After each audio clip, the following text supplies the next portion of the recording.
Russ Thrall, publisher and editor-in-chief of Collision Week. It's no surprise to Collision Week viewers that interest in certification programs from vehicle manufacturers is at an all-time high.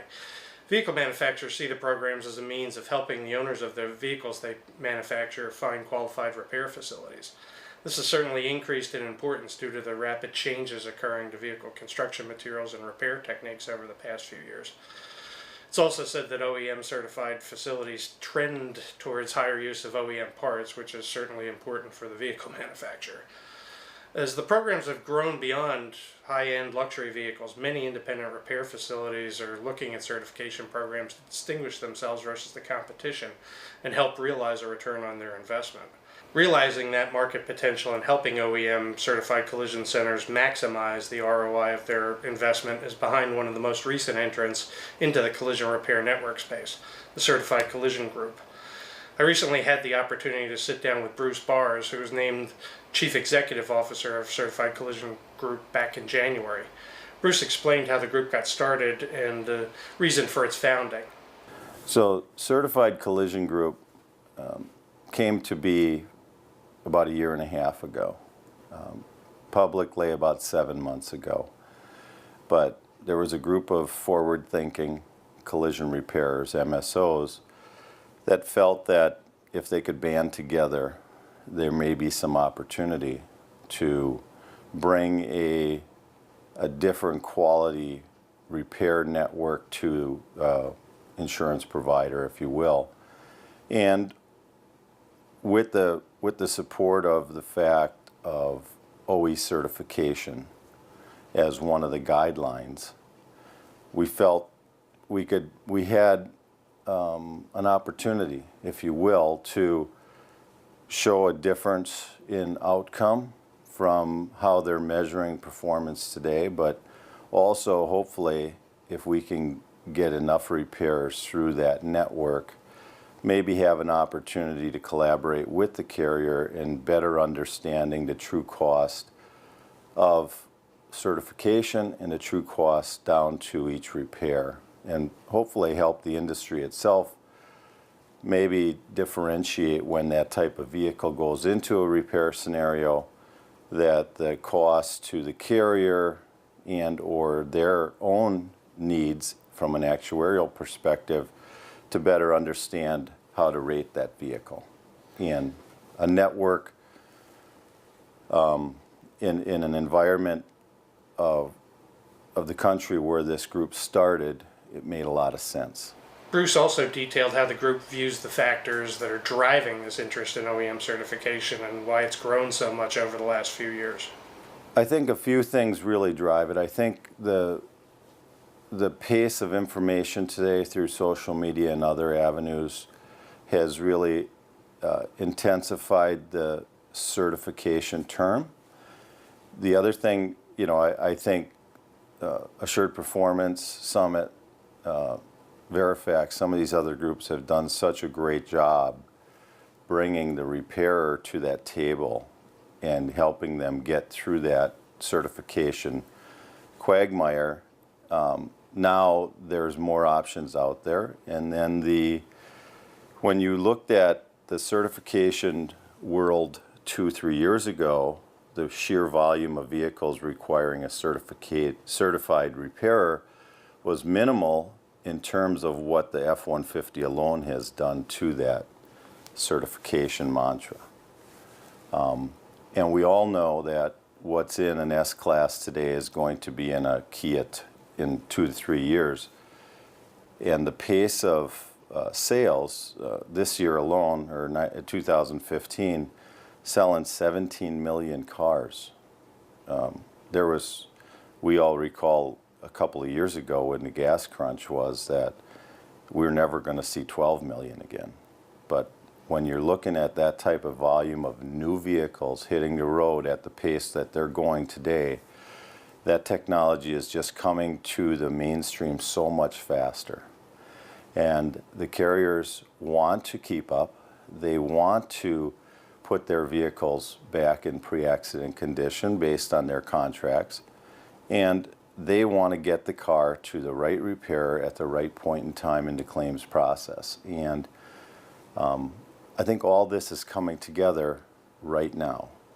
And Certified Collision Group finds themselves in a unique position that is growing almost daily as we talk to people in our industry of what opportunities do exist to try to bring these different facets together. Bruce also explained the ambition of the network to grow beyond the several states where they currently have members and how they'll bring value to those top performing OEM certified shops and help market them to insurance companies. We currently have partners in 5 states.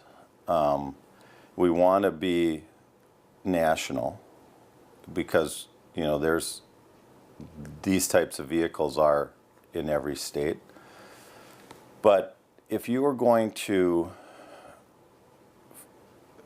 cut the segment by having a certification, we feel that it insulates us somewhat from the guy who's in the business for a different reason than what we want in our group. So if we use that as our baseline, you've had the foresight to invest in certification of some sort, an OE certification.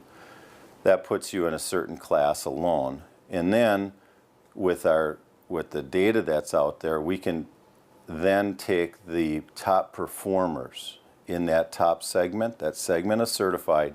Now we'll take the top performers out of that segment and we will group them. They can join the group and offer that high level of service provider to different insurers. Bruce explained that the insurers they're working with understand the need to get the right car to the right facility to help benefit the customer. They also desire to understand the impact on repair costs. I believe that, everything goes in a cycle, and the consolidators brought a unique service level to the carrier that was needed in our industry for many reasons, if we want to believe it or we don't. But they changed the playing field, and that is cycling now to, is there other ways for groups to provide a different level of service to their consumer, to their contract holder. And they are also in a race to understand certification. What really is it? Is there a differentiation once a store is certified? And they have an obligation to their actuarial group to be able to provide them with a fair cost to repair this type of vehicle. And the only way they can do that is to understand what does this really drive in a cost difference. And the sooner we get to the right number, the right equation of fixing this type of car versus the other type of car, the faster their organization is going to price it correctly, and they're going to be profitable insuring that type of consumer. And when that occurs, everybody wins. According to Bruce, insurers are also looking to reduce the number of suppliers and the points of contact that they have with the industry, and the network can provide benefits to those insurers. It is. I truly believe that single point of contact from a carrier perspective creates enormous value for them. And when you join our group, we have a single point of contact with that carrier. And if we have a shop that wants a deeper explanation of maybe why the market's doing what it's doing in his particular area, if it's car count or labor rates or whatever, that same single point of contact is there to assist him, and on his behalf, try to translate what the carrier's needs are and why it's looked at that way in his situation, his or her situation, and then what his peers maybe can also help us with. And I think, if you have an individual that has the foresight to invest in certification, he has the foresight to have a process and dedicated employees to drive a certain performance level, you have a win-win there. You have now an owner that you can have a good dialogue with, and when you bring that group of people together and they help each other, I see no way to slow that down.